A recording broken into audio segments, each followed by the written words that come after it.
భగవంతుణ్ణి దర్శించడం అనేది అయ్యే పనేనా అని చాలామందికి అనుమానం వస్తుంది.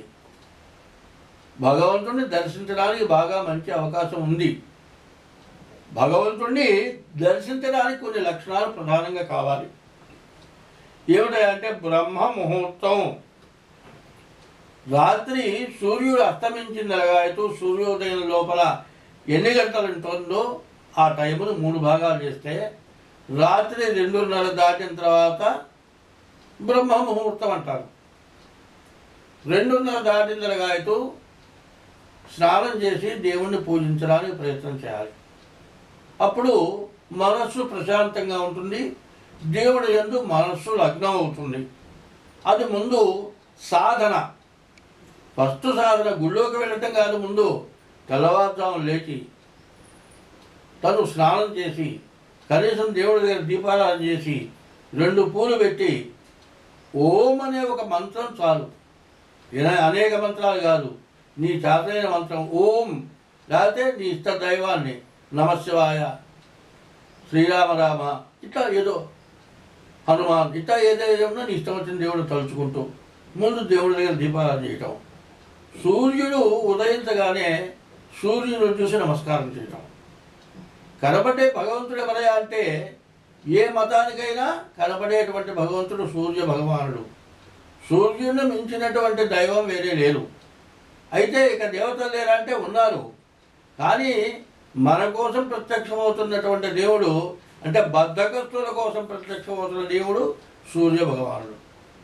అటువంటి సూర్య భగవాను దర్శించడం మొదట ప్రారంభం కావాలి. తర్వాత రెండోది ఏమిటి? తెల్లవారుజామున నిద్ర లేవటం, దీపారాధన చేయటం, దేవుడి పూజ చేయటం, సూర్యుని దర్శించడం, ఇది మొట్టమొదటిది. రెండోది ఎప్పుడూ కూడా సత్యం పలకడం, అసత్యం పలకకుండా ఉండటం. కాదని కాదు, దానికి కొన్ని టైముల్లో ఉంది అబద్ధం ఆడటానికి.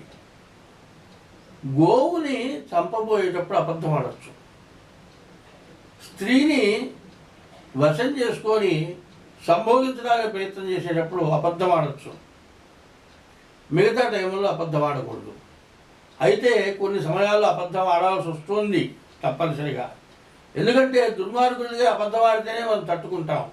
వాళ్ళు ఓటేమని వస్తారు, అందరికీ ఓటేస్తామని చెబుతున్నాం, అబద్ధమేగా.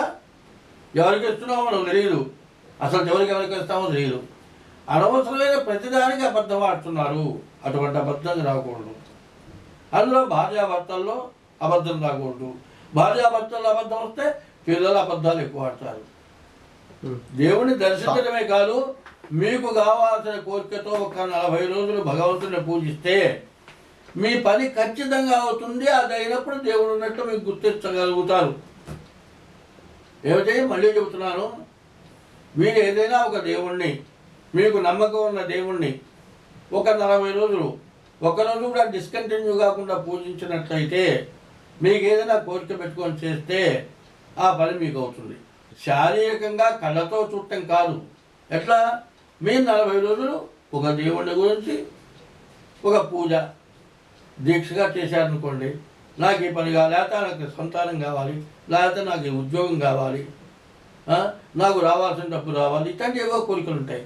ఇటువంటి కోరికలు పెట్టుకొని మనస్సు ప్రశాంతంగా ఇప్పుడు 3 గంటల నుంచి 5 గంటల లోపల మీరు చేసినట్లయితే ఈ 40 రోజుల లోపల మీరు అనుకున్న పని అయింది అంటే దేవుడు చేసినట్లే.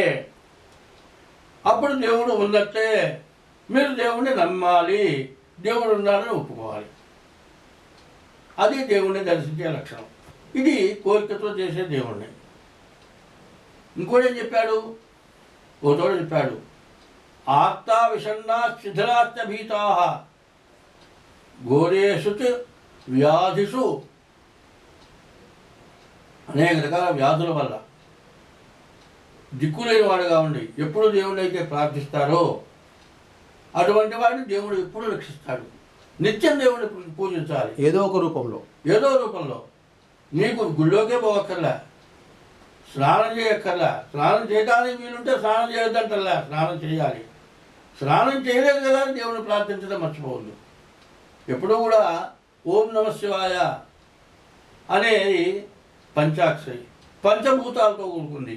ఓం నమో నారాయణాయ ఇట్లాంటివి ఉన్నాయి. ఈ మంత్రాలు నీకు ఇష్టం వచ్చిన మంత్రం ఎప్పుడు కూడా మనస్సులో స్మరిస్తూ ఉండు.